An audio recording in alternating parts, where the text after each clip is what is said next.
Namaste, Hamesha Khush Raho Bitiya. My name is JVN Manisha Singh. Today I am teaching you energy requirements in size reduction in unit operations in food industry. Discipline is food and biotechnology. In our previous session, I teach you all about what is size reduction, principles of size reduction, and methods used in size reduction. In today's topic is energy requirement in size reduction.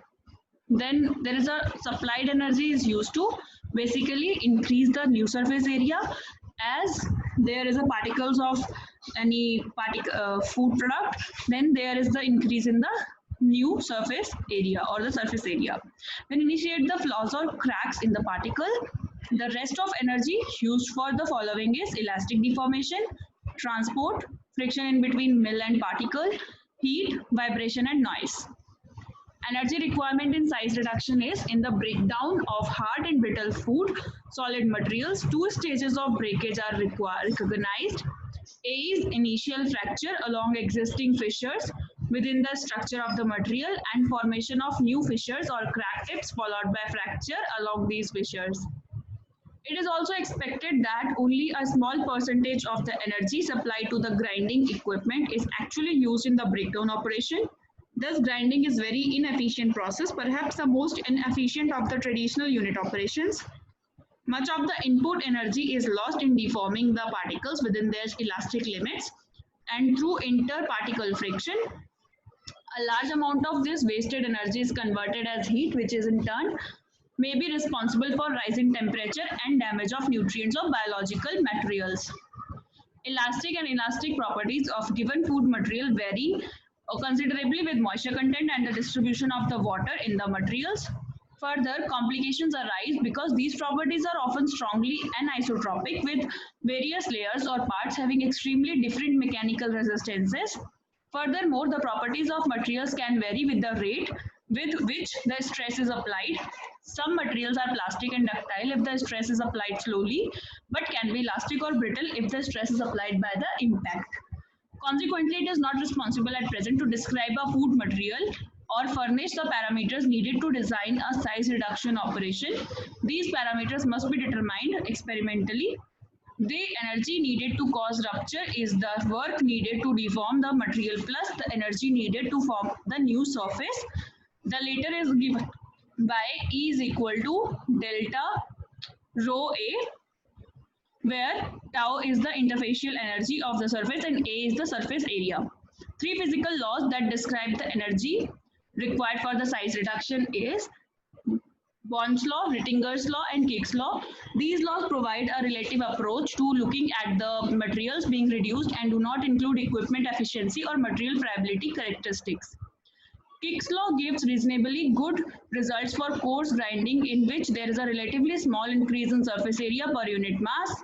Rittinger's law gives better results with fine grinding where there is a much larger increase in the size of the surface area.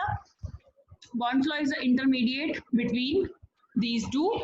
However, equations Rittinger's law and Bond's law were developed from studies of hard materials, that is coal and limestone, and deviation from predicted results is likely with many foods. Bond's law is the work required to form particles from very large feed is proportional to the square root of the surface to volume ratio.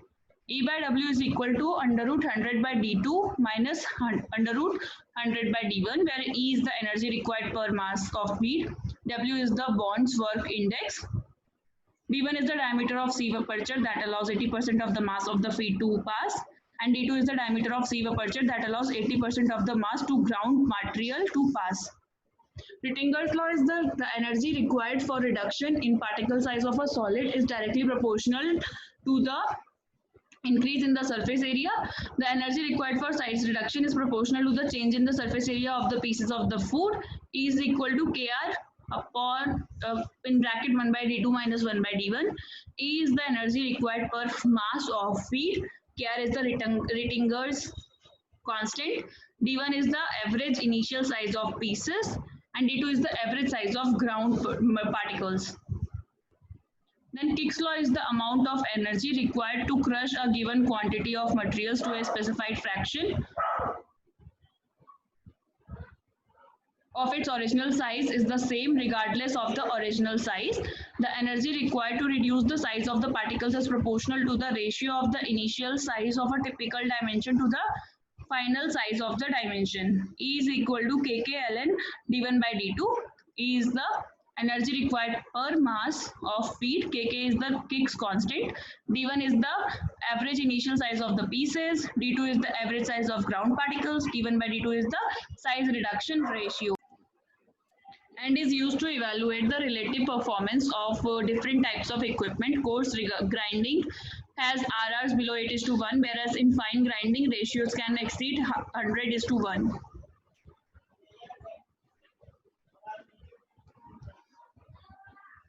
Hope you all are satisfied with this session. This session is powered by Digital Version 2.0 Jyoti Vidyapeeth Women's University, Jaipur. If you have any query, please mention in the comment box. Thank you so much for watching.